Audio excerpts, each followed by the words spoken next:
Agarda siz Messini rostdan ham yaxshi ko'rsangiz, bu videoda oxirigacha ko'rishga majbursiz. Chunki bugun 1-2 soat bo'ldi Messi otasi haqida post joyladi va u jahon chempionatida afsuski g'alaba qozonish uchun majburligi va otasi uchun kurashayotgani haqidagi so'zlarni yozdi va biz bu narsani tarjima qildik.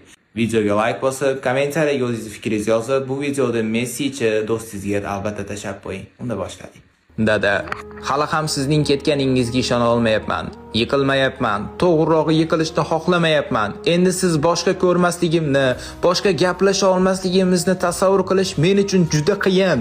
Bilaman, siz qiynalayotgan edingiz va ketishingiz eng yaxshisi edi, ammo siz juda erta ketdingiz. Biz hali birga ko'p narsalardan zavqlanishimiz kerak edi. Siz mendan oxirgi jahon chempionatini o'ynashimni juda ko'p so'rardingiz. Turnir boshlanishiga bir necha kun qolganda esa ahvolingiz eng yomon holatga kelgandi. Bu mensiz ishtirok etadigan birinchi turnir edi. Ammo onam menga sizning ahvolingiz yaxshilanadi, safarga chiqishim uchun yaxshi bo'lib qolasiz deb aytardi. Men esa sizga biz finalgacha yetib boramiz, shunda siz safarga chiqa olasiz dedim. Har safar o'yin tugagach sizning xabaringizni kutardim va sog'inardim.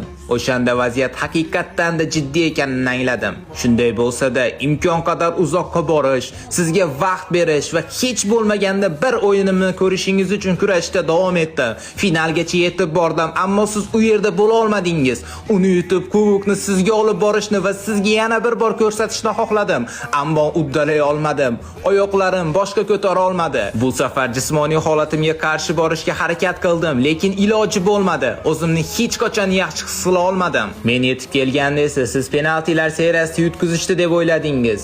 Bo'lib o'tgan barcha voqealar haqida gaplasha olmadik. Siz hech narsadan bahramand bo'la olmadingiz. Biz chempion bo'la olmadik, ammo har bir o'yinda qanday zavqlanishimizni tasavvur ham qila olmaysiz. Yana bir bor siz haq bo'lib chiqdingiz. O'sha yerda bo'lishim va o'ynashim kerak edi. Bularni sizga aytayapman, chunki gaplasha olmagan yagona mavzuim shu edi. Har qanday inson bo'lishingiz kerak bo'lsa, shunday bo'ldingiz va hech qachon xato qilmagansiz.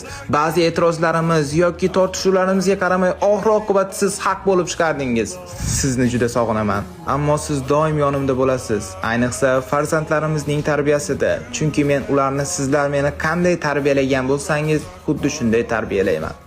Sizni yaxshi ko'raman dada. Sakın ha gitme, son günüme kadar, kalp durana kadar, aşk mezara